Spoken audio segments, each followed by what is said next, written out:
di kelas-kelas? Pernah ya, kesepakatan kelas pernah. Bukan peraturan kelas ya? Bukan peraturan kelas, tapi kesepakatan kelas. Kebutuhan dasar manusia, restitusi, dan juga segitiga restitusi. Baik, kita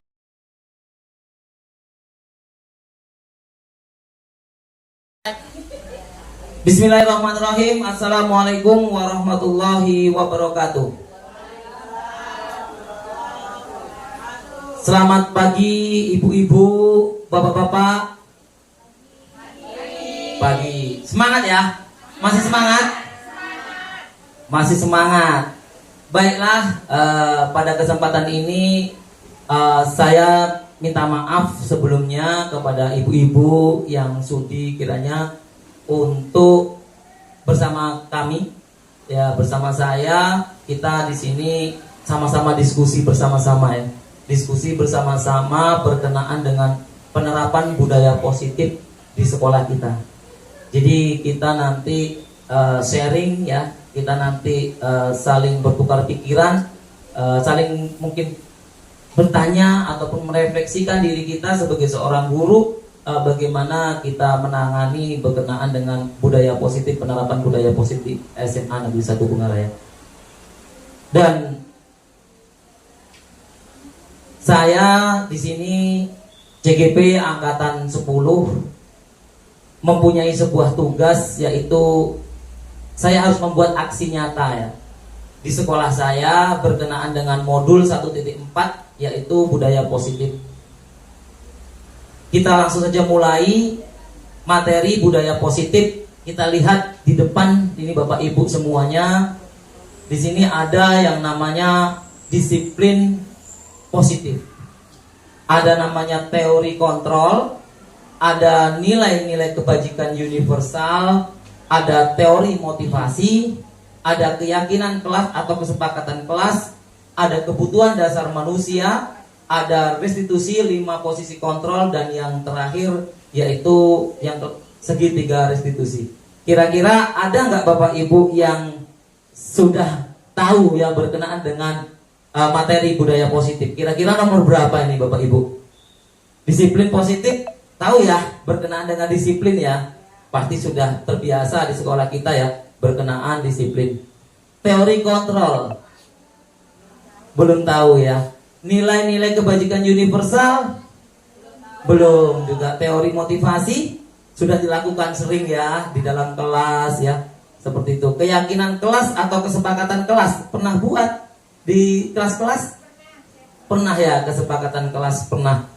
Bukan peraturan kelas ya? Bukan peraturan kelas, tapi kesepakatan kelas. Kebutuhan dasar manusia, restitusi, dan juga segitiga restitusi. Baik, kita akan memulai berkenaan dengan disiplin positif. Ada mungkin sebelum kita masuk ke disiplin positif, berkenaan dengan disiplin, kira-kira disiplin itu apa gitu? Ada yang pingin pendapatnya? Bu Murdaleni lah, disiplin nih berkenaan dengan apa sih pengertian dari disiplin? Kalau menurut, terima kasih Pak Dwi. Kalau menurut saya disiplin itu tepat waktu sesuai dengan yang sudah schedule-kan atau dijadwalkan. Seperti itu mungkin lebih kurang. Oke, terima kasih. Untuk semangat tepuk tangan lah pendapat Ibu Murdaleni ya berkenaan dengan disiplin. Ada lagi yang mungkin disiplin? Ini Bu Leni Damayanti, disiplin. Apa pengertian disiplin kira-kira? Terima kasih Pak Dwi. Kalau menurut saya disiplin positif tentu hal-hal yang berhubungan dengan terutama dalam proses belajar kita. Misalnya kalau saya di kelas dalam belajar ya tentunya sebelumnya siswa sudah berada dalam kelas. Ya kalau berada di luar pasti kan dia tidak disiplin gitu. Kemudian mungkin ada tugas misalnya yang harus dikumpulkan sebelumnya sudah diberikan dan hari itu harus dikumpulkan ya. Kalau tidak mengumpulkan berarti dia tidak disiplin. Gitu menurut saya. Terima kasih. Ayo bikin applause ya. Terima kasih atas pendapatnya, luar biasa ibu-ibu ini berkenaan dengan disiplin. Tapi mari kita sama-sama melihat dari pendapat makna disiplin. Di situ mungkin bisa Bu Vera membacakan ini ya, berkenaan dengan materi disiplin. Ada menurut dari Bapak Pendidikan kita Ki Hajar Dewantara. Dibaca semua nggak apa-apa Bu Vera, silahkan. Iya. Di atas lah, di atas semuanya, cepat aja nggak apa-apa. Ketika mendengar kata disiplin, apa yang terbayang di benak Anda? Apa yang terlintas di pikiran Anda? Kebanyakan orang akan menghubungkan kata disiplin dengan tata tertib, teratur, dan kepatuhan pada peraturan. Kata disiplin juga sering dihubungkan dengan hukuman. Padahal itu sungguh berbeda. Karena belajar tentang disiplin positif tidak harus dengan memberi hukuman. Justru itu adalah salah satu alternatif terakhir. Dan kalau perlu tidak digunakan sama sekali. Dalam budaya kita, makna kata disiplin dimaknai menjadi suatu yang dilakukan seseorang pada orang lain untuk mendapatkan kepatuhan. Kita cenderung menghubungkan kata disiplin dengan ketidaknyamanan. Bapak Pendidikan kita, Ki Hajar Dewantara, menyatakan bahwa di mana ada kemerdekaan, disitulah harus ada disiplin yang kuat. Sungguh pun disiplin itu bersifat self-discipline, yaitu kita sendiri yang mewajibkan kita dengan sekeras-kerasnya. Tetapi itu sama saja. Sebab jikalau kita tidak cakap melakukan self-disiplin, wajiblah penguasa lain mendisiplinkan diri kita. Dan peraturan demikian itulah yang harus ada di dalam suasana yang merdeka.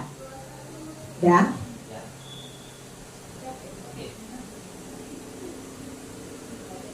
Dalam Ki Hajar Dewantara, pemikiran, konsepsi keteladanan, sikap merdeka, disiplin itu datang dari diri sendiri. Tetapi disiplin juga bisa diberikan yang di sana tadi, penguasaan disiplin oleh orang lain. Di sini disiplin yang dimaksud adalah disiplin diri yang memiliki motivasi internal. Jika kita tidak memiliki motivasi internal, maka kita memerlukan pihak lain untuk mendisiplinkan kita, atau motivasi internal. Karena berasal dari luar, bukan dari dalam diri kita sendiri. Adapun definisi kata merdeka menurut Ki Hajar Dewantara yaitu madiko iku jarwoni, nuromung lapisin pangarep, ing uga kuat kuoso, amandi prinyanggo. Ini bahasa Jawa. Kenapa saya kok kayak lancar gitu? Karena saya orang Jawa gitu ya. Merdeka itu artinya tidak hanya terlepas dari perintah, akan tetapi juga cakap buat memerintah diri sendiri. Artinya kita untuk disiplin, jelas ya, anak-anak mungkin kalau untuk mempunyai kecakapan disiplin sendiri, kesadaran sendiri pada dirinya agak sulit ya. Jadi ada guru yang mendisiplinkan gitu ya, ada guru. Tetapi kita perlu menyadarkan kepada siswa bahwa sebenarnya disiplin itu orientasinya tuh pada diri sendiri. Kalau tidak datang pada kesadaran diri sendiri, disiplin akan sulit. Tetapi kita sebagai guru sudah baik ya di sekolah ini, kita seperti memerintah gitu ya anak untuk disiplin. Tetapi di sisi lain kita juga harus jangan lupa bahwa disiplin itu sejatinya datang pada diri sendiri. Jadi kita sambil mengingatkan anak untuk disiplin dan juga memberi kesadaran mereka bagaimana disiplin pada diri sendiri. Baik, untuk lanjut ya terhadap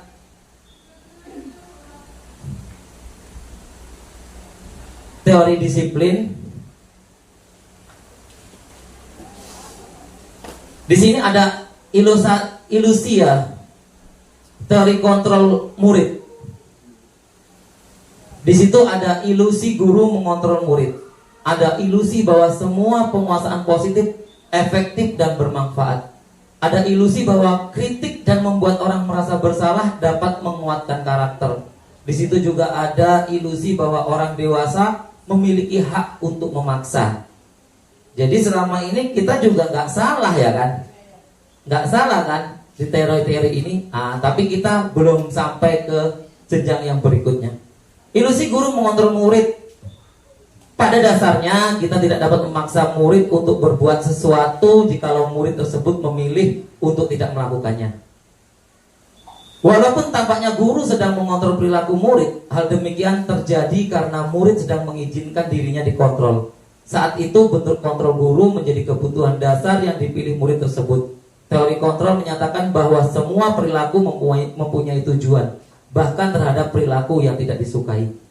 Jadi sini teori kontrolnya menyatakan bahwa semua perilaku pasti mempunyai tujuan. Jadi kalau anak-anak mungkin ada perilaku yang negatif, jelas mereka mempunyai tujuan. Jadi konsep teori kontrol, ilusi guru mengontrol murid, itu kita harus jangan lupa bahwa semua tindakan pasti ada tujuan. Jadi kalau ada murid kita mungkin bahasanya kelakuannya negatif gitu ya, tapi sebenarnya pasti mereka punya tujuan. Apa tujuannya gitu kan? Itu yang perlu kita observasi dari teori kontrol. Ilusi bahwa semua penguatan posisi efektif dan manfaat, penguasaan positif atau bujukan adalah bentuk-bentuk kontrol. Segala usaha untuk mempengaruhi murid agar mengulangi suatu perilaku tertentu adalah suatu usaha untuk mengontrol murid tersebut dalam jangka waktu tertentu. Kemungkinan murid tersebut akan menyadari bahwa mencoba untuk menolak bujukan kita, atau bisa jadi murid tersebut menjadi tergantung pada pendapat sang guru untuk berusaha. Ini bukan hal yang baik. Karena walaupun mereka patuh dengan perintah kita gitu ya, tetapi siswa akan merasa ketergantungan. Itu nanti ada teori berkenaan dengan hadiah, pemberian hadiah itu bagaimana gitu ya. Seperti itu. Lanjut, ilusi bahwa kritik dan membuat orang merasa bersalah dapat menguatkan karakter. Menggunakan kritik dan rasa bersalah untuk mengontrol murid menuju pada identitas gagal. Mereka belajar untuk merasa buruk tentang diri mereka. Mereka mengembangkan dialog diri yang negatif. Kadangkala sulit bagi guru untuk mengidentifikasi bahwa mereka sedang melakukan perilaku ini, karena sering guru menggunakan suara halus untuk menyampaikan pesan negatif. Ilusi bahwa orang dewasa memiliki hak untuk memaksa. Banyak orang dewasa yang percaya bahwa mereka memiliki tanggung jawab untuk membuat murid-muridnya berbuat hal-hal tertentu. Apapun yang dilakukan dapat diterima selama ada sebuah kemajuan berdasarkan sebuah pengukuran kinerja. Pada saat itu pula orang dewasa akan menyadari bahwa perilaku memaksa tidak akan efektif untuk jangka waktu panjang dan sebuah hubungan permusuhan yang terbentuk. Jadi kalau kita memaksakan anak seperti itu ya, sebenarnya itulah efeknya. Mereka sebenarnya tidak efektif untuk jangka yang panjang. Jadi kita sebenarnya mengharapkan apa yang kita lakukan kepada murid-murid kita harus berdampak jangka yang panjang. Nah, takut-takutnya malah terjadi permusuhan. Itu teori berkenaan dengan teori memaksa. Tapi bagaimana kita lanjutkan lagi berkenaan dengan ini yang paling penting Bapak Ibu. Ada namanya stimulus respon, ada namanya teori kontrol. Kira-kira kalau menurut Bapak Ibu ini ada dua, stimulus respon atau teori kontrol yang bagus ini? Kira-kira seperti apa? Sekarang saya ingin bertanya satu hal aja. Ada yang mungkin yang pertama, ada yang terakhir ini yang paling penting. Model berpikir menang kalah atau model berpikir menang-menang? Mana yang menurut Bapak Ibu? Win-win. Kalau win-win berkenaan dengan guru dengan murid itu bagaimana maksudnya win-win itu? Menang-menang. Artinya seperti ini. Jadi kalau menang kalah ini kadang-kadang sering kita lakukan. Kenapa? Kita seolah-olah memberikan anak nasihat. Menurut kita baik. Kita memberikan nasihat yang bla bla bla bla bla gitu ya, tentang ini tentang di sini ini, kamu harus gini. Kamu seolah-olah menjadi guru hebat. Kita seolah-olah menjadi guru hebat dengan apa yang sudah kita lakukan. Tapi di sisi lain anak kalah. Anak apa? Yang pertama, anak tidak merasa bahwa dirinya nyaman, dirinya benar, dirinya ini gitu. Itu yang tidak kita harapkan. Jadi teori kontrol ini di sini kalau dengan stimulus respon seperti ini. Realita kebutuhan kita sama. Padahal teori kontrol realitas itu kebutuhan kita berbeda. Kira-kira Bapak Ibu, kalau kita menyuruh anak untuk seperti ini, berarti kita inginkan anak itu baik semua ya? Iya kan? Berarti kita artinya kita apa? Mengharapkan anak sama pemikiran dengan kita. Itulah yang artinya realita kebutuhan kita sama. Padahal kenyataannya teori kontrolnya realita kebutuhan kita itu berbeda. Di kurikulum merdeka itu arti merdeka itu ada yang sudah tahu merdeka belajar itu seperti apa? Merdeka belajar adalah siswa apakah bebas menggunakan apapun gitu ya, baik belajar ataupun apa, seperti apa merdeka belajar menurut Bapak Ibu? Merdeka belajar itu sebenarnya bahasanya tidak boleh ada yang negatif. Merdeka artinya di sana siswa tetap dia mendapatkan pembelajaran. Ya selama ini juga mendapatkan pembelajaran. Terus kita harus memfasilitasi siswa untuk mereka aktif, untuk mereka berkolaboratif, untuk mereka inovatif, dan mereka menyalurkan minat dan bakatnya. Itu artinya kita menuntun sebagai pemimpin pembelajaran untuk anak mendapat haknya sebagai seorang pembelajar. Kalau bahasa dua ada ya. Kalau siswa itu namanya pembelajar, ya kan? Terus kalau kalau di dalam prosesnya itu pembelajaran. Kalau kita adalah pemimpin pembelajaran, kita gitu, atau manajer pembelajaran seperti itu. Oke, di situ juga ada orang melihat hal yang sama. Setiap orang sebenarnya melihat gambaran yang berbeda. Kita mencoba mengubah orang agar berpandangan sama dengan kita. Kita berusaha memahami pandangan orang lain tentang dunia. Di sini mungkin kita mencoba mengubah orang agar berpandangan sama dengan kita gitu ya. Dia harus bisa biologi, Bu Leni, ya kan? Dia harus fisika. Mungkin kita pinginnya seperti itu. Memang seperti itu juga. Tapi kita berusaha memahami pandangan orang tentang dunia. Artinya apa? Kajiannya harus lebih luas. Memang dia harus bisa biologi, tapi bagaimana biologi yang sesuai dengan kebutuhan anak, kebutuhanmu murid. Kita nanti akan belajar berkenaan dengan kebutuhan murid. Oke, orang lain bisa mengontrol saya, hanya Anda yang bisa mengontrol diri Anda. Saya bisa mengontrol orang lain, Anda tidak bisa mengontrol orang lain. Artinya ini kita sesama guru, kita nggak bisa mengontrol orang lain, karena hanya diri kita sendiri atau orang lain itu sendiri yang dapat mengontrol dirinya sendiri. Jadi bagaimana tentang penerapan disiplin positif, tentang penanaman budaya positif di sekolah kita? Ya kita sendiri harus mempunyai kesadaran pada diri kita sendiri untuk mengontrol diri kita sendiri. Kalau tidak, kita seperti mengajak-ajak orang lain atau seperti apa dengan cara, kamu kok nggak seperti ini, kamu kok seperti itu. Apalagi saling menilai orang lain, itu perbuatan yang salah. Tapi bagaimana kita mengontrol diri kita sendiri, memberikan pengimbasan kepada teman-teman kita supaya mereka juga dapat mengontrol dirinya sendiri ke arah pembelajaran gitu. Oke, lanjut. Tadi betul ya tentang win-win ya. Kita harus berpedoman bahwa anak kita menang, anak juga harus menang gitu. Jangan sampai kita beranggapan bahwa kita menang dalam pembelajaran tapi anak kalah dalam pembelajaran. Nah, itu bukan suatu solusi. Lanjut, nilai-nilai kebajikan universal.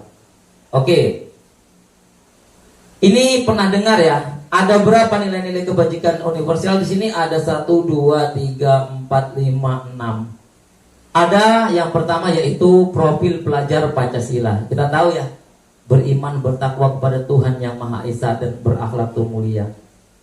Mandiri, benar kritis, kebinekaan global, bergotong royong atau kreatif. Ini berkenaan dengan profil belajar Pancasila. Anak itu harus religius, anak itu harus mandiri. Berarti kalau kerja harus bisa sendiri gitu ya. Harus bernalar kritis, mereka harus critical thinkingnya, harus berkebinekaan global, memahami arti bahwa mereka itu berbeda-beda ya. Terus bergotong royong, mereka harus bekerja sama secara kolaboratif di dalam pembelajaran kita. Dan juga mereka harus kreatif dan inovatif. Sikap murid. Nih, sikap murid harus memenuhi kriteria di sini. Ini EBO Premier Years Program PEP. Sikap murid adalah yang pertama, dia toleransi.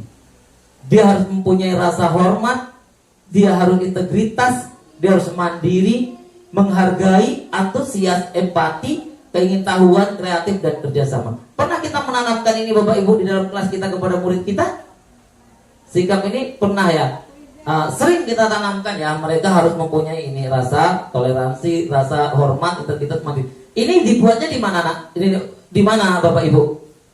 Dibuatnya di kesepakatan kelas. Nanti kita buat ya, coba kita simulasi untuk membuat kesepakatan kelas. Apa sih kebutuhan peserta didik seperti itu? Lanjut, 9 pilar karakter and design heritage foundation. 1. Cinta Tuhan dan segenap ciptaannya. Kemandirian dan tanggung jawab, kejujuran, amanah, diplomatis, hormat dan santun, dermawan, suka menolong, gotong royong, percaya diri, kreatif dan bekerja keras, kepemimpinan dan keadilan, baik dan rendah hati, toleransi, kedamaian dan kesatuan. Itu memang tidak semuanya bisa dicapai oleh murid ya, tapi setidaknya kita harus menanamkan hal ini supaya satu-satu saja bisa tertanam pada diri anak murid kita. Oke, keterampilan hidup, mereka dapat dipercaya, lulus hati, pendengaran yang aktif, tidak merendahkan orang lain, memberikan yang terbaik dari diri, dan juga petunjuk hidup. Dia peduli, penalaran bekerja sama, keberanian, keingintahuan, usaha, keluasan, fleksibel, berorganisasi, kesabaran dan keteguhan hati. Ini petunjuk-petunjuk hidup. Baik, ada lagi, dia harus bersifat empati, suara hati, kontrol diri, rasa hormat dan kebaikan, toleransi dan keadilan. Oke, ini adalah proyek nilai-nilai kebajikan. Nilai-nilai kebajikan di situ ada berapa itu Bapak Ibu? 1, 2, kalau dikalikan berapa ini Bapak Ibu? Ini berapa Bapak Ibu semuanya? 36. Mereka masuk di dalam pedulikah? 40. Oke, ini adalah kalau mereka nanti membuat kesepakatan kelas, nih, setelah membuatkan kesepakatan kelas, mereka masuk, kita dalam menyimpulkan kesepakatan kelas yang mereka lakukan harus kita bukan harus sih, bisa kita lebih simpelkan lagi, sederhanakan lagi dengan bahasa seperti ini. Contoh, di dalam kelas, kalau kesepakatan kelas biasanya yang dilakukan anak apa? Tidak terlambat masuk ke sekolah, katanya gitu ya. Terus harus memungut sampah, kata anak-anak. Bahasa mereka kan bahasa-bahasa yang mereka ada gitu ya. Kita nggak boleh menuntun mereka ke dalam kesepakatan kelas kita, tapi kita bisa menyimpulkan dengan kebajikan-kebajikan, nilai-nilai kebajikan seperti ini. Contoh, anak itu pasti dia akan semua dia ngomong negatif, Pak boleh makan di kelas, contohnya seperti itu ya. Itu bukan kesepakatan kelas yang harus disepakati, karena itu bentuknya negatif. Harus bentuknya berbentuk positif gitu. Yang positif gitu. Terus dia nggak boleh makan di dalam kelas, itu boleh ya. Tidak boleh makan di dalam kelas. Masuk ke dalam yang mana kalau tidak boleh makan di dalam kelas? Masuk ke dalam mana gitu. Nanti kalau nggak ada di sini kita buat sendiri boleh. Berarti dia harus tidak boleh makan di dalam kelas. Masuk kepada apa? Kebersihan. Ya, masuk ke dalam kebersihan. Baru nanti di situ nanti kesepakatannya tulisannya kebersihan. Walaupun bahasanya dia tidak boleh makan di dalam kelas. Bukan, memang kita real mencatat hati dari anak-anak, tapi kita kesepakatan kita simpulkan dengan bahasa-bahasa sederhana atau nilai-nilai kebajikan tersebut, ya. Bicara yang sopan, berarti di situ masuk kemana? Kesantunan, gitu. Berarti kesantunan itu kajiannya sudah luas. Jadi kita nanti kalau anak itu melanggar ini, oh berarti dia masuk ke sini. Kalau dia nggak tahu, kamu tadi melanggar kesepakatan yang mana, gitu.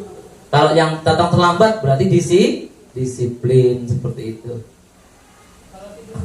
Tidur kelas. Kalau tidur di kelas masuk mana? Kemana di sini? Rajin, gitu kan? Apa kok rajin? Tanggung jawab, ya, tanggung jawab. Boleh seperti itu.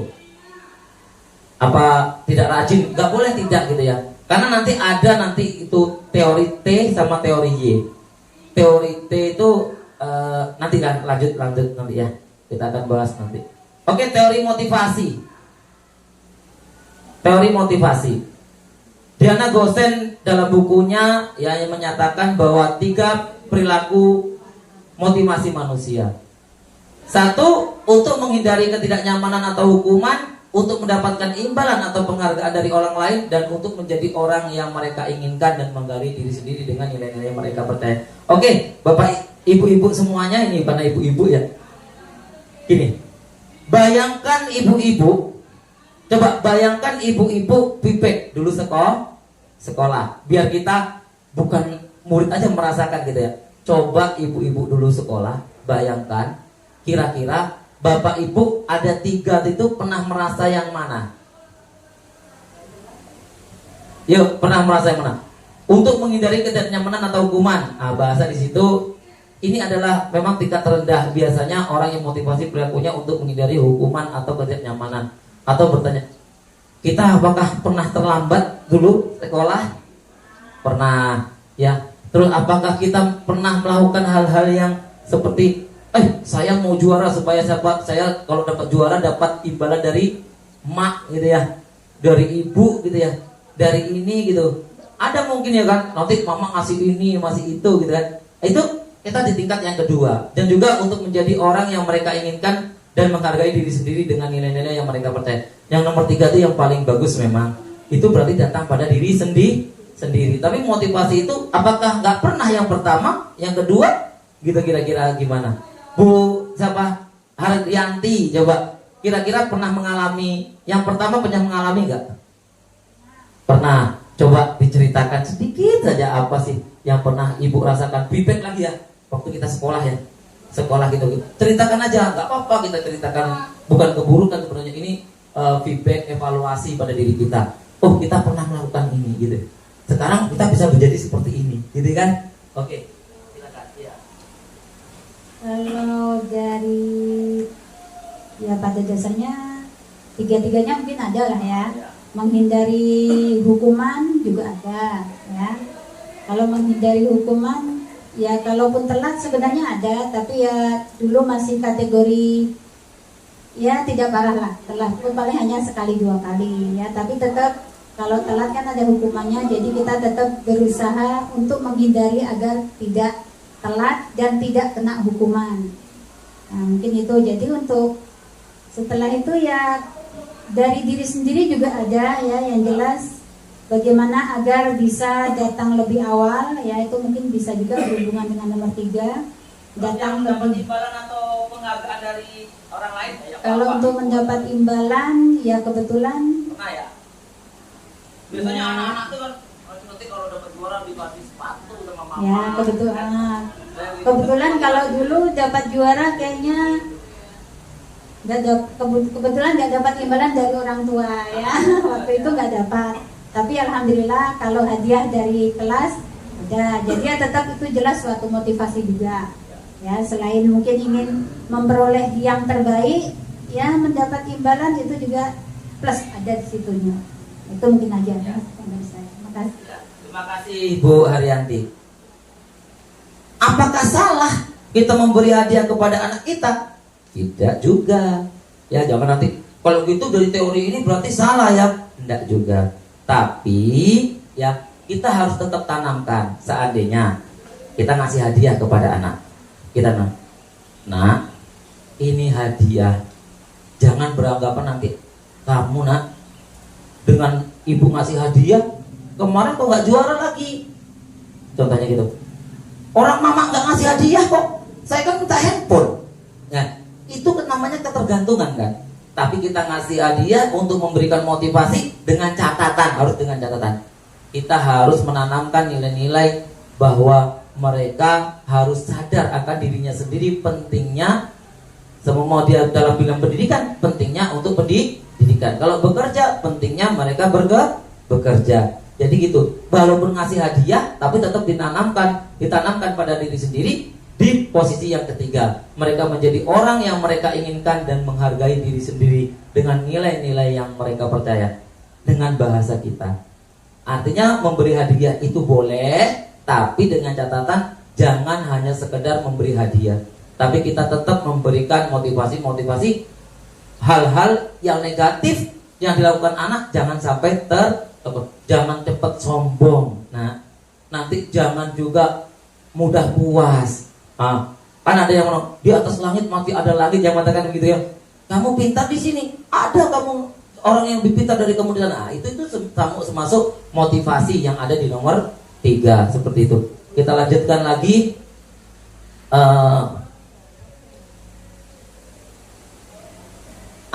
Ini beri tanggapan terhadap masalah ini. Yuk kita beri tanggapan, kita baca dulu. Sebagai seorang guru, saat Anda hadir mengajar di kelas tepat waktu, motivasi apakah yang mendasari tindakan Anda? Apakah Anda datang tepat waktu karena tidak ingin ditegur oleh atasan? Atau kemudian Anda mendapat surat peringatan menghindari ketidaknyamanan dan hukuman? Atau Anda ingin mendapatkan pujian dari atasan dan mendapat penghargaan sebagai karyawan atau guru berprestasi? Mendapatkan imbalan atau penghargaan dari orang lain? Atau Anda ingin menjadi orang yang menghargai waktu, menghargai diri Anda sendiri sebagai teladan bagi murid-murid Anda karena Anda percaya tindakan Anda sebagai guru adalah contoh oleh murid-murid Anda, menghargai nilai-nilai diri sendiri? Manakah motivasi yang paling kuat mendasari tindakan Anda, atau bahkan kombinasi dari dua motivasi, atau bahkan ketiga-tiganya? Kira-kira ada yang mau memberi tanggapan ini? Kira-kira mana kira-kira yang sejogjanya kita gitu di dalam permasalahan ini? Yang belum, Bu Mary, kira-kira kalau menurut Bu Mary yang mana gitu? Baik, kalau menurut saya sebagai seorang guru, ya seperti seharusnya kita harus tepat waktu, mungkin itu sangat dibutuhkan. Motivasi, ini motivasi terhadap diri kita apa terhadap siswa? Terhadap diri kita sendiri.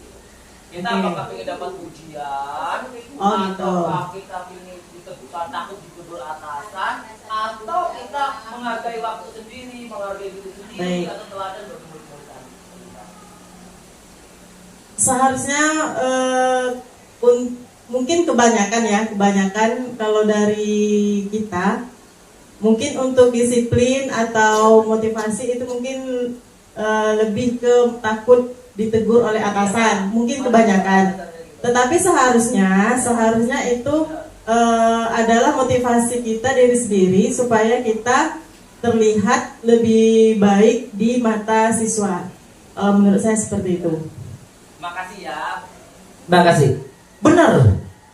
Kita rata-rata, saya sendirilah gitu ya, takut ditegur atasan. Ya kan? Bukan hanya takut ditegur atasan juga, kadang-kadang malu sama teman-teman yang rajin gitu ya. Iya. Sebenarnya kalau budaya malu itu malah masuk nanti ke arah itu menghargai waktu, terus menghargai diri sendiri. Ya, memang sejogjanya kita itu, tapi kebanyakan kita mungkin masih bersifat itu tadi.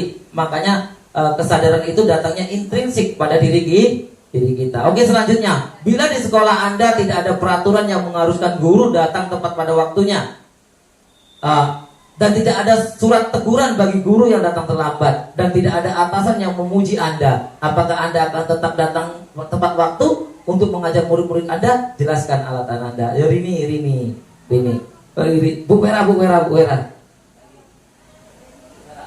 Jadi ini nggak ada lah peraturan yang kamu nggak ditegur, pokoknya. Terus nggak ada surat teguran, nggak datang terlambat nggak apa-apa, nggak ada yang muji, tapi nggak ada yang muji juga, nggak ada yang ini gitu ya. Terus kira-kira alasannya kalau ibu melakukannya gimana? Apa tetap Iya. datang tepat waktu? Tetap sesuai dengan ini karena itu kan merupakan amanah dan tanggung jawab kita. Terus ini apapun yang kita diamanahkan ke kita, kalau saya ya, itu akan dipertanggungjawabkan. Itu kalau menurut saya gitu ya. Ya kayaknya seperti itu gitu. Walaupun nggak ada yang muji mungkin ya kan. Ya, boleh. Oke, yang pertama ya pada dasarnya kepingin seperti yang disampaikan oleh Bu Vera tadi ya, kepingin seperti itu. Cuman mungkin karena saya mungkin manusia biasa, kemudian tingkat tanggung jawabnya juga belum masih biasa mungkin ya. Jadi tetap perlu ada orang yang selalu memantau saya ya, agar nanti kalau saya sudah mulai kendor, ada yang mengingatkan, ada yang menegur. Ya harapannya seperti itu, karena juga ya kita tidak sempurna, jadi tetap perlu ada motivasi dari pihak luar selain dari dalam. Terima kasih. Baik,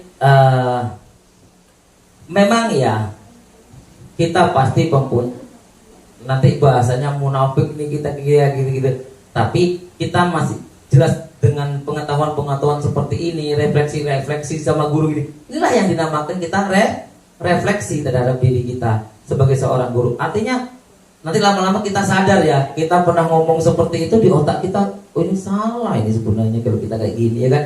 Kita harusnya datang pada di sini. Kalau masuk ya tepat waktu, harus disiplin memang berdasarkan dari diri kita sendiri seperti itu. Gak ada embel-embel yang lain gitu.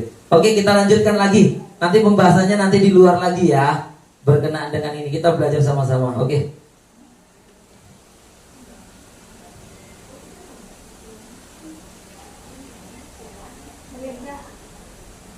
Oke, di sini ada lagi masalah. Ini permasalahan. IPA kurang menguasai pelajaran matematika. Ada guru matematika di sini? Sehingga pada saat pembelajaran tersebut berlangsung, dia lebih banyak berdiam diri atau menggambar di buku pelajaran. Pada saat guru matematikanya Pak Seno menanyakan pertanyaan, IPA menjadi gugup dan tak sengaja menjatuhkan tasnya dari kursi, serta tiba-tiba menjadi gagap. Pada saat berupaya menjawab, seluruh kelas pun tertawa melihat perilaku IPA yang bicara tergagap dan terkejut tersebut. Pak Seno pada saat itu membiarkan teman-temannya IPA menertawakan IPA yang tergagap dan malu luar biasa, dan malahan minta IPA untuk maju ke depan dan berdiri di dalam kelas sambil menunjuk hidungnya karena tidak bisa menjawab pertanyaan Pak Seno. Kelas mungkin gaduh dan anak-anak pun tertawa melihat IPA di dalam kelas memegang ujung hidungnya. Pertanyaannya, apakah Anda setuju dengan tindakan Pak Seno terhadap IPA? Mengapa? Dan menurut Anda, tindakan Pak Seno terhadap IPA adalah sebuah hukuman atau konsekuensi? Mengapa? Hukuman atau konsekuensi? Mengapa? Silahkan Bu Murhelini, boleh? Kita berpikir sejenak aja dulu ya, 1 menit. IPA dalam pelajaran matematika ya, dia lebih banyak diem gitu dan gambar lah dia. Otomatis itu kan sering kita jumpai di sekolah kita ya. Dia melakukan hal-hal yang bukan di dalam pembelajaran gitu. Terus nggak sengaja dia terjatuh tasnya dari kursinya. Tiba-tiba dia gagap dan berubah menjawab. Disuruh nih Pak Seno nyuruh, IPA jawab pertanyaan ini. Oh dia nggak tahu apa-apa ya. Tadi gambar tadi ini. Tapi itu dia gagap. Terus dia terkejut. Terus Pak Seno pada saat itu membiarkan teman-teman IPA menertawakan IPA yang tergagap dan malu luar biasa, dan malahan minta IPA untuk maju ke depan dan berdiri ke depan kelas sambil menunjuk hidungnya karena tidak bisa menjawab pertanyaan Pak Seno di kelas. Mungkin gaduh dan anak-anak pun tertawa melihat IPA di depan. Saya megang ujung hidungnya, suruh kayak gini gitu kan, supaya dia malu. Nah kira-kira menurut Bapak dan Ibu-ibu semuanya di sini ya, tindakan Pak Seno itu benar apa salah dan mengapa, dan tindakan terhadap IPA adalah sebuah hukuman atau konsekuensi? Kira-kira itu hukuman atau konsekuensi?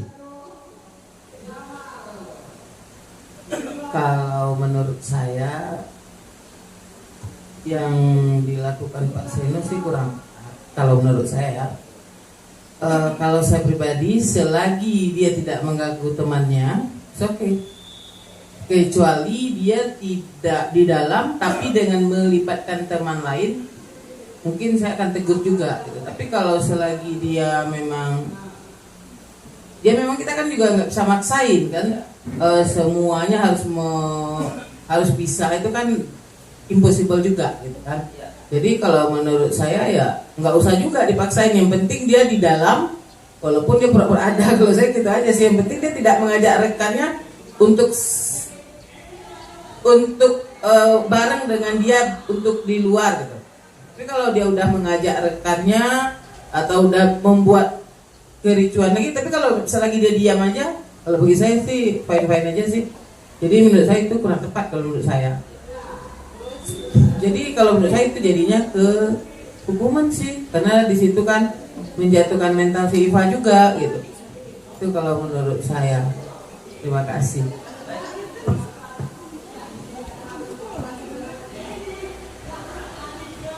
Baik, terima kasih atas jawabannya. Untuk mengetahui jawaban dari hal-hal tersebut, kita akan melihat ini di depan. Ada apa sih sebenarnya hukuman dan apa sih sebenarnya konsekuensi dan apa sih sebenarnya restitusi. Hukuman adalah sesuatu yang menyakitkan harus terjadi. Itu hukuman. Jadi tadi kira-kira menyakitkan gak bagi Iva? Menyakitkan. Berarti termasuk hukuman. Benar sekali Bu Modal ini jawabnya hukuman. Konsekuensi sesuatu harus terjadi. Restitusi merupakan pilihan. Jadi berkenaan dengan konsekuensi itu hampir mirip dengan hukuman ya. Tapi bedanya satu, konsekuensi itu tidak menyakitkan anak tersebut. Contoh nih, kalau ada seperti ini ada seperti ini. Ya. Konsekuensi IPA tadi ya. Kalau berkenaan dengan konsekuensi IPA, dia kan nggak bisa gitu.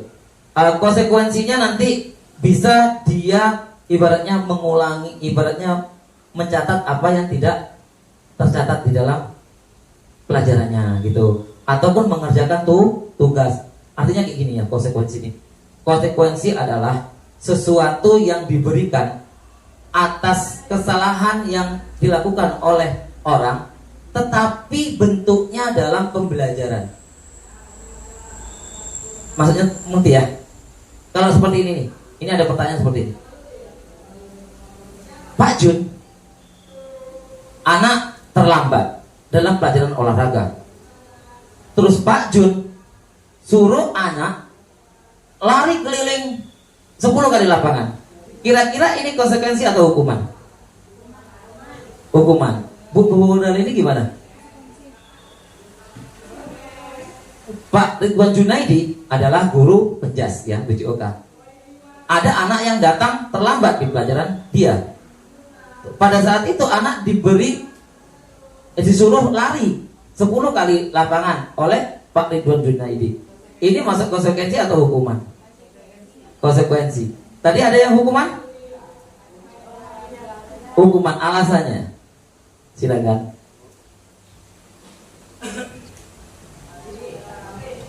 Kalau menurut saya itu hukuman ya, karena dia datang terlambat di saat masuk jam 7.30 dia datangnya jam 8. Terus karena kamu terlambat, konsekuensi bukan konsekuensi ya, hukumannya atas kesalahannya itu disuruh lari. Itu hukuman. Ini hukuman. Oke. Semangat ayah, beri teplos ya. Oke Bu Modal ini tadi konsekuensi, silakan Bu Modal ini. Kalau menurut saya dia itu tidak bisa dijatuhkan hukuman karena dia menyuruh lari. Itu kan juga pelajaran olahraga, berarti dia olahraga sendiri akibat dia telat tadi gitu. Jadi dia olahraga lon gitu. Menurut saya. Jadi saya tidak menganggap itu hukuman untuk dia. Oke, terima kasih. Semua jawabannya luar biasa. Sekarang saya memberi pertanyaan yang kedua. Bentar lo, belum dulu. Nanti saya kasih benar. Iva, dia dia juga terlambat di pelajaran Ibu Modaleni, ya kan?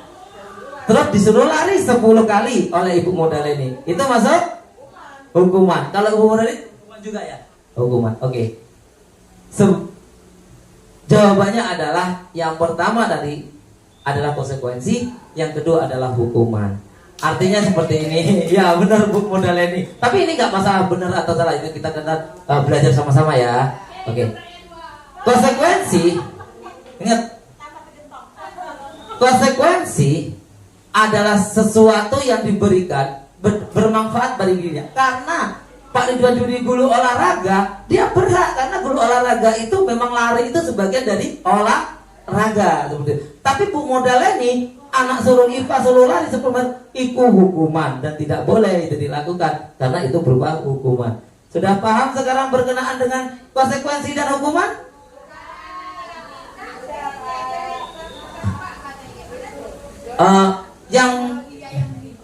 Oke. Tapi kan kita paham teori hukuman dari sini. Hukuman adalah sesuatu yang berbentuk fisik. Itu tidak boleh. Kecuali bentuk fisiknya tadi Pak Jun karena memang guru olahraga gitu. Iya, karena iya, harus sesuai dengan seperti itu. Iya benar. Contoh, Ibu Toharia, kita juga nggak, ibu kita lah anak terlambat suruh ngaji, itu hukuman atau restitusi? Sebenarnya bukan kayak gitu, restitusi. Kenapa seperti itu? Karena gini, karena ngaji itu bukan kewajiban guru agama aja gitu ya. Kita semua mempunyai kewajiban untuk literasi, karena literasi sifatnya umum. Ngaji Al-Quran itu sifatnya literasi lah, literasi sifatnya umum gitu. Jadi itu masuk restitusi. Jadi kalau kita, tapi kalau restitusi bentuknya pilihan gitu. Jadi kalau mana dulu yang dijalankan? Restitusi dijalankan dulu. Setelah restitusi dijalankan, konsekuensi. Nggak bisa konsekuensi, apalagi hukuman. Nggak ya. Hukuman tuh terakhir. Hukuman tuh polisi. Kalau nggak bisa, itu komunikasi dengan orang tua, dengan wali kelas, BK, dan akhirnya ke kepala sekolah. Dan kepala sekolah gimana prosesnya? Itu nantinya adalah kolaborasi di antara semua stakeholder yang ada. Gitu. Jadi hukuman nggak boleh. Bully. Kutik sampah. Kutik sampah itu dia masih berbentuk konsekuensi karena berkaitan dengan kebersihan. Jadi anak diajarkan untuk kebersihan. Konsekuensi. Kalau nyiram bunga, konsekuensi. Masuk ke dalam keindahan. Sekolah kita biar indah. Konsekuensi. Bersih-bersih ya. Iya. Iyalah. Intinya kan bermanfaat bagi orang lain. Yuk. Terus di sini kita teruskan aja lah ya, nggak usah kita nanti saya kasihkan ya. Banyak ini semua gitu antara semuanya. Oke, lanjut.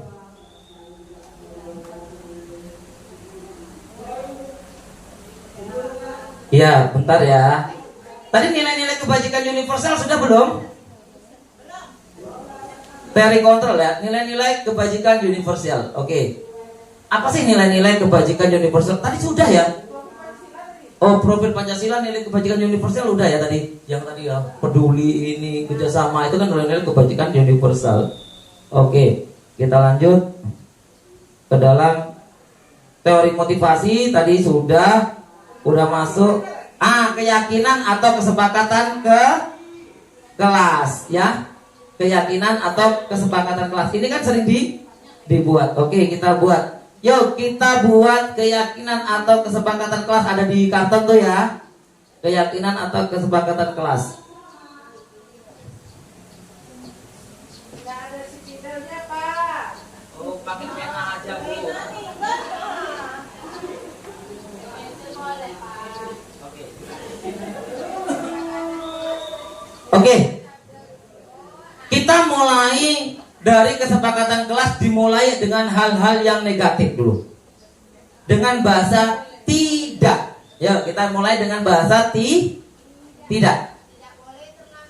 Itu kan kembalikan barang tepat padunya, itu udah peraturan. Nilai kebajikan yang dituju apa? Nah, gitu kan.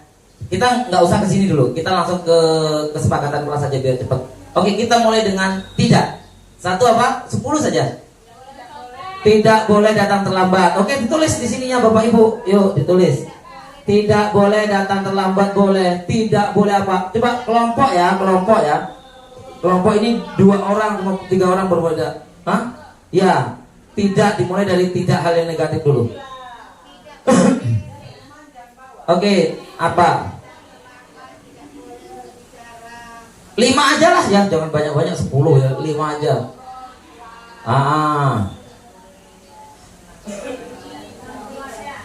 Ini tidak boleh ngobrol di kelas. Ini tidak apa lagi nih? Tidak boleh cerita, boleh.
Baiklah, ada coba dibacakan per kelompok sini, apa saja, boleh 5 saja untuk menyingkat waktu ya.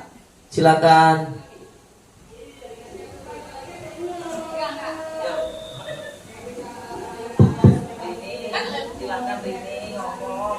Hasil diskusi kami, yang pertama, tidak boleh datang terlambat masuk kelas. Tidak boleh ngobrol di kelas ketika pembelajaran berlangsung. Kalau nggak ngobrol selamanya, gitu aja kan, sialat ya. Tidak boleh makan dan tidur di kelas ketika pembelajaran berlangsung. Tidak boleh membuang sampah sembarangan. Tidak boleh membuli teman. Ya. Oke, giving close untuk kelompok 1 ya. Oke, untuk kelompok 2 silakan. Yang pertama, tidak boleh datang terlambat. Ya. Yang kedua, tidak boleh berbicara yang tidak sopan atau kotor. Yang ketiga, tidak boleh cabut saat belajar. Kemudian tidak boleh tidur saat belajar. Dan yang kelima, tidak boleh membuang sampah sembarangan. Baik.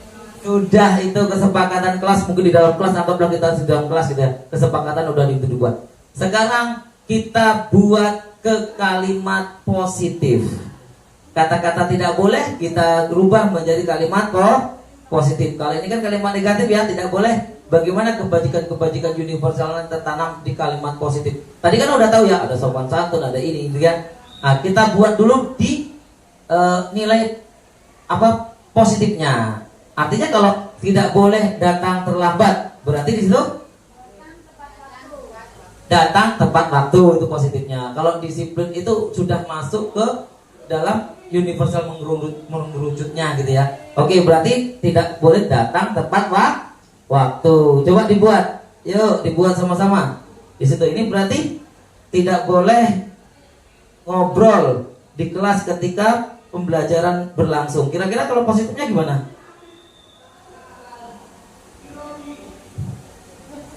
Tidak boleh ngobrol berarti saat belajar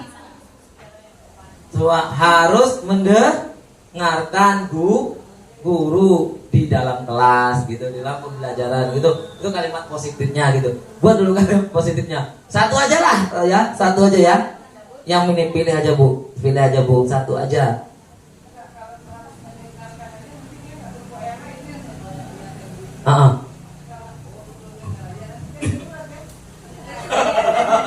Ya, boleh dengan bahasa yang lain gitu. Mendengarkan berarti kan kalimat positif mungkin cuma satu arah aja ya Bu ya. Pingnya Ibu yang semua arah gitu. Ya dengan bahasa boleh, dengan yang lainnya. Yang penting kalimatnya positif gitu. Boleh diskusikan. Ini sebenarnya diskusikan juga sama murid gitu ya. Kira-kira kalau pasti kan ada murid kayak Bu modelin juga. Oh nggak boleh kayak gitu Bu. Masa mendengarkan saja? Saya berarti dengar aja lah Bu. Yang penting gitu kan. Dia kan ada itu bagus gitu ya. Bagus artinya anak itu kreatif. Berarti kita komunikasikan lagi dengan anak gitu. Iya bener. Itu mantap tuh gurunya, muridnya tuh. Berarti muridnya kritis ya. Tepuk tangan. Oke, satu aja dulu. Oke. Ini apa nih? Datang tepat waktu, ya. Berbicara harus sopan. Oke, mengikuti pembelajaran sampai selesai. Udah bagus lah. Yang sebelah sini? Buat satu aja Bu, silakan Bu. Silakan aja Bu. Ya.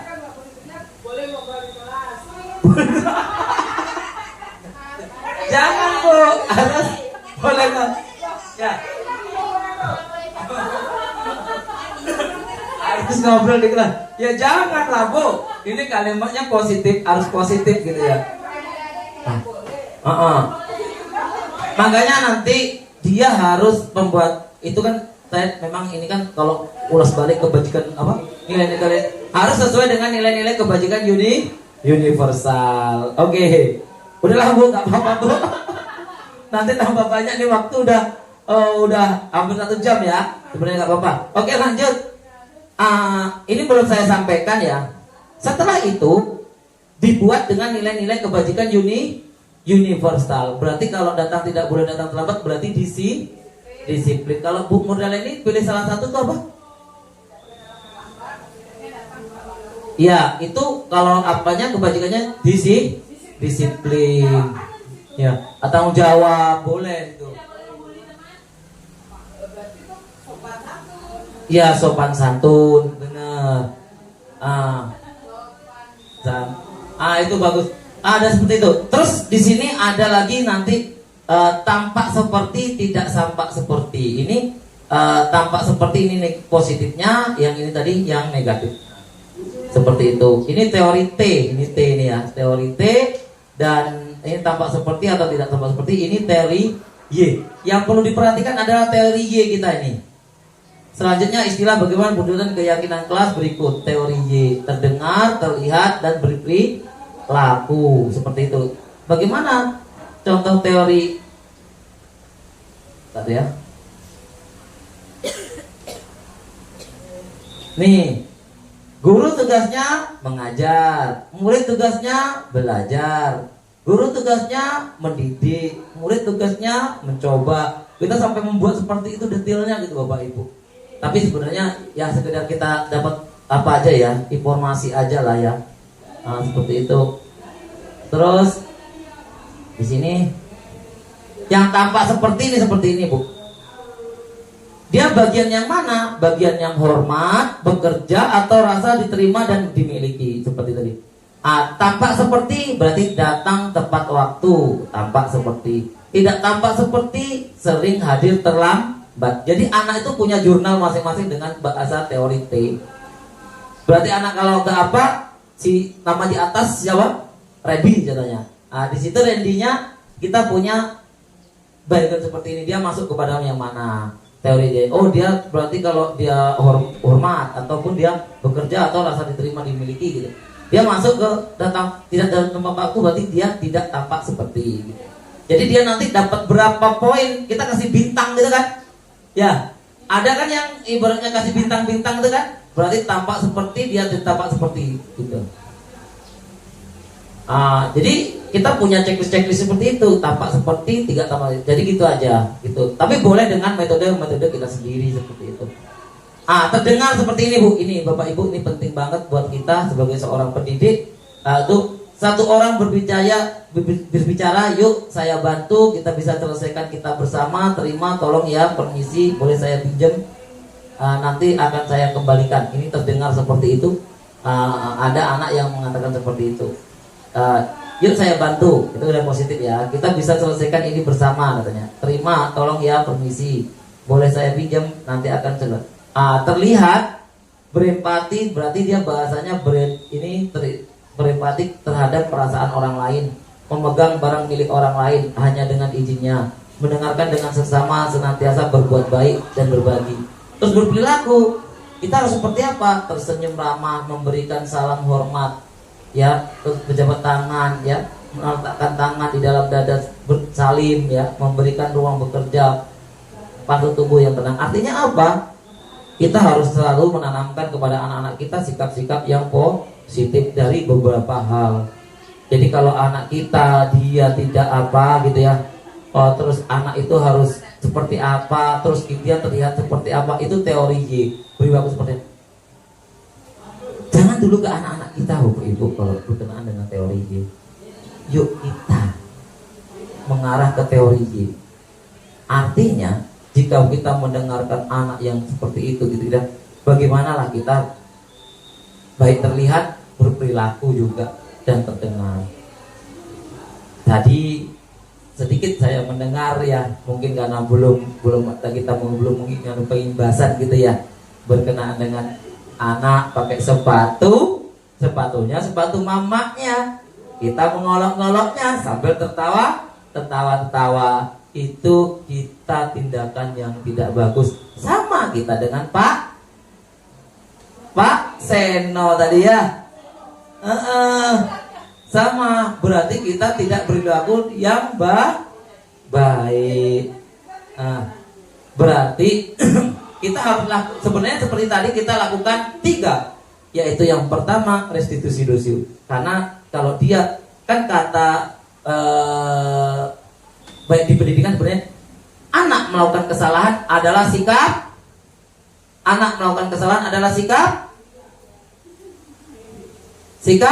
belajar.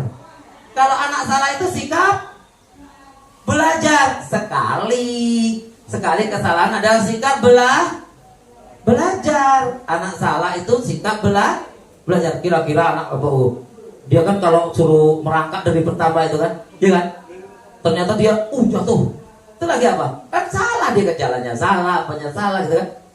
Itu sikap belajar. Contoh, saya mengalami anak saya perempuan, dia mancing siang-siang.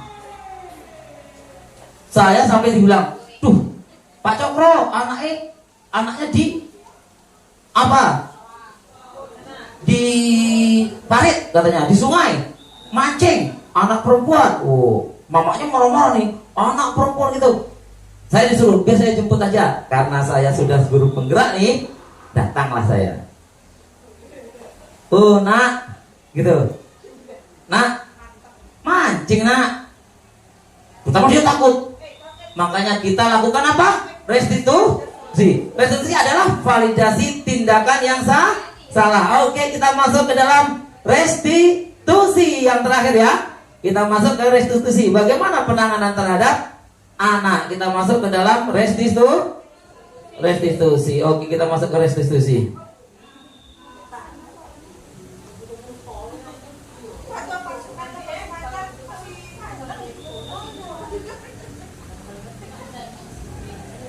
Oke, ini kita lihat bagaimana penanganan secara yang saya lakukan ya, penanganan secara restitusi.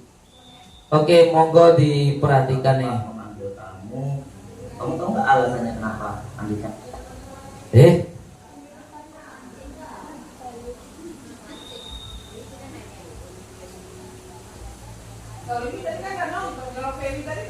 Kalau Ferry tadi seperti ini.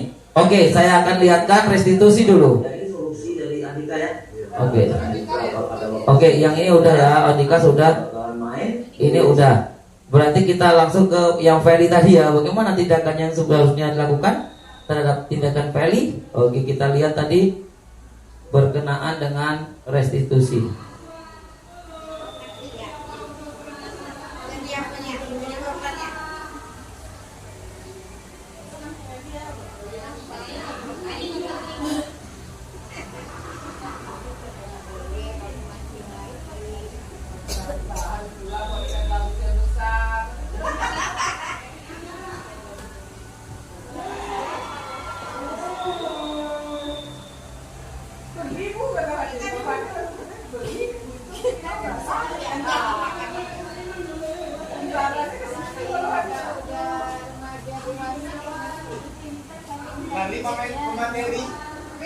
Oke, kita masuk ke restitusi. Seperti ini restitusi ya. Yang pertama adalah kita harus melakukan validasi tindakan yang salah. Dengan cara apa? Kamu tentunya punya alasan mengapa melakukan itu. Kita tanyakan kepada anak itu kenapa dia melakukan hal tersebut. Yang kedua, adakah cara yang lebih efektif untuk mendapatkan apa yang kamu butuhkan? Jadi ditanya seperti itu. Oke, namanya validasi tindakan yang salah. Ya. Yang pertama yang dilakukan adalah ini, menstabilkan identitas. Apa sih fungsinya menstabilkan identitas, Bapak Ibu? Untuk anak tidak merasa takut jika ditanya, untuk anak merasanya nyaman, anak merasa tidak disalahkan. Nah ini, setiap orang pasti pernah melakukan kesalahan. Kamu bukan satu-satunya yang pernah menanyakan melakukan hal ini. Ke Ferry tadi yang ditanyakan adalah, nah, tadi mancing, nah, dapat ikannya, nak, katanya gitu. Jadi dia pertama takut kan? Buat dia untuk tidak takut dan menjawab dengan jujur-jujurnya. Gitu. Kita harus mempunyai itu dengan senyum, dengan ramah gitu. Gak boleh marah dulu. Nanti dia iya ya. Maaf, Ferry salah. Itu tuh berarti dengan tanpa disadari dia sudah melakukan ini validasi tindakan yang salah. Enggak kok, Ferry nggak salah. Kita harus kayak gitu. Ayah dulu suka mancing. Terus kalau mancing tuh dapat apa, nak? Dapat ikan ya, katanya kan. Dapat apa tidak, nak? Ditanya. Dapat lah ya. Apa nama ikannya, nak? Betik, kata dia kan. Lele, gabus. Kalau anak tersebut tidak pernah mancing, kira-kira tahu nggak dia lele, gabus, betik gitu. Terus dia juga tahu lingkungan yang di sungai itu, tahu dia lingkungannya itu, sungai itu seperti itu. Tahu nggak, nak, sungai itu ada yang dalam, ada yang dangkal. Tahu lah ya. Kalau dia nggak pernah ke sungai, dia tahu nggak itu arahnya yang dalam dan juga yang dangkal.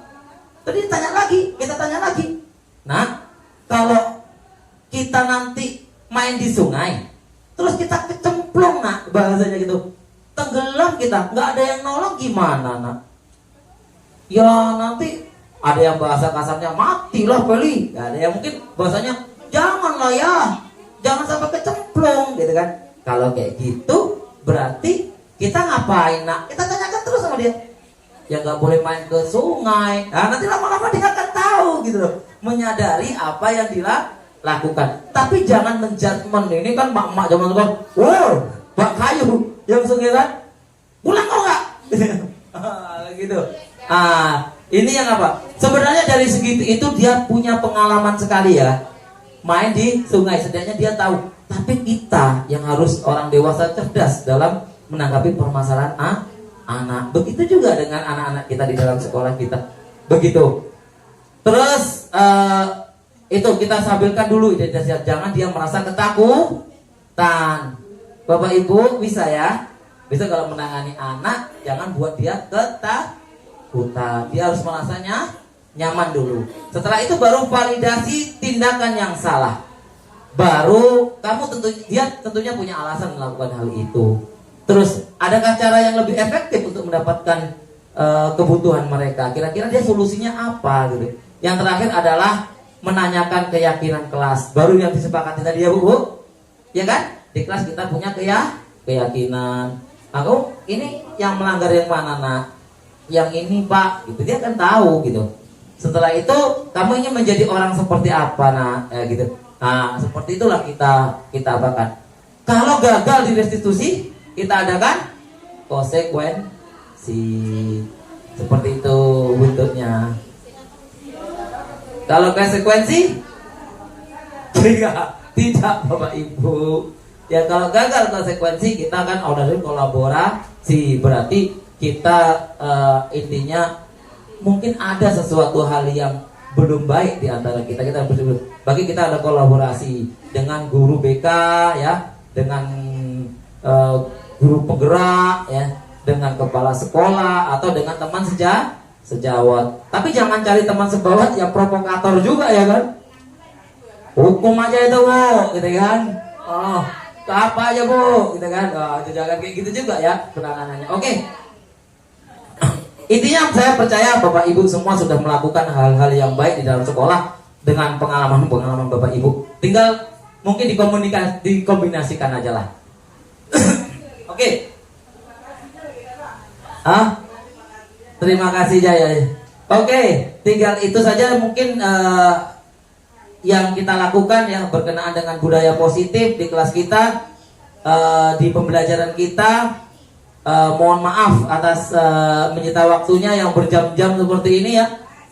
Kurang dan lebihnya saya mohon maaf. Mari kita sama-sama bersama-sama. Yang pertama tadi yaitu disiplin positif, menerapkan disiplin positif. Yang kedua adalah memahami kebutuhan peserta didik ya. Yang ketiga adalah teori kontrol dan juga menanyakan keyakinan dan juga keyakinan segitiga restitusi dan juga membuat kesepakatan kelas. Mungkin banyak yang masih belum disampaikan di sini, tapi nanti menyita waktu Bapak Ibu semuanya, kita akan diskusi di lain waktu. Mungkin jilid 2 di Kombel gitu ya, berikutnya di Kombel kita akan bahas secara mendetail bagaimana kita melakukan budaya positif di sekolah kita. Saya Dwi Cokro Pranolo, CGP Angkatan 10. Mohon maaf atas segala kesalahan, mohon maaf telah menyita waktunya Bapak Ibu semuanya. Saya akhiri, wabillahi taufik walhidayah, walidul walidayah. Wassalamualaikum warahmatullahi wabarakatuh.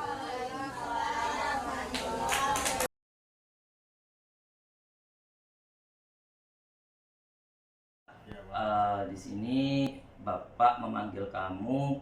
Kamu tahu nggak alasannya kenapa, Andika? Karena saya tidak disiplin, Pak. Tidak disiplin. Iya, Pak. Kenapa tidak disiplin? Karena tidak datang tepat waktu. Tidak tepat pada waktunya. Ya, tadi masuk jam berapa, Nak? Jam 7 lebih, Pak. Jam 7 lewat. Terus kesalahan laginya apa tadi? Memanjat pagar. Manjat pagar. Iya, Pak. Terlambat dan memanjat pagar. Iya, Pak. Ya. Iya, Pak. Nah, jadi Bapak ingin tanya alasannya ya. Alasan Andika terlambat. Apa itu, Nak? Karena saya begadang, Pak. Bergadang. Iya, Pak. Kira-kira bergadangnya ngapain, Nak? Main mobil aja. Main Mobile Legends seharian penuh, Nak? Iya, Pak. Iya. Oke. Gini, Nak. Dulu Bapak juga waktu masih seusia kamu, masih di SMA, Bapak juga pernah datang terlambat, ya? Iya. Datang terlambat. dan juga Bapak suka bermain ya, permainan. Iya, Pak. Tapi mungkin tidak sama dengan sekarang ya. Sekarang Mobile Legend gitu ya. Kalau dulu banyak bermain mancing ataupun yang lainnya gitu ya. Itu merupakan kesenangan kita memang ya. Tetapi sejogjanya kita juga harus tahu bahwa kita punya kewajiban untuk datang ke sekolah tepat pada waktunya ya. Iya, Pak. Kira-kira Andika, kalau Andika itu terlambat ke sekolah, itu benar apa salah? Salah, Pak. Salah. Iya, Pak. Sadar Andika kalau itu salah? Iya, Pak. Sadar, Pak. Sadar. Oke, kira-kira apa yang Andika lakukan untuk dapat merubah Andika bisa tidak datang terlambat? Kira-kira apa Andika? Disiplin, Disiplin, enggak begadang, nggak bergadang, datang tepat waktu, Pak. datang tepat pada waktunya.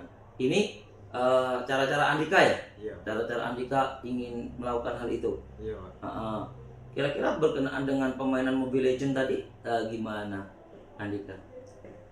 Iya, kalau ada waktu senggang aja main. Waktu bola. senggang aja main apa ya, ini solusi dari Andika ya. Iya, Pak. Dari Andika, kalau ada waktu senggang saja Andika bakalan main Mobile Legend. Iya, Pak. Di sisi lainnya Andika harus tidur tepat pada waktunya untuk datang tidak terlambat. Oke.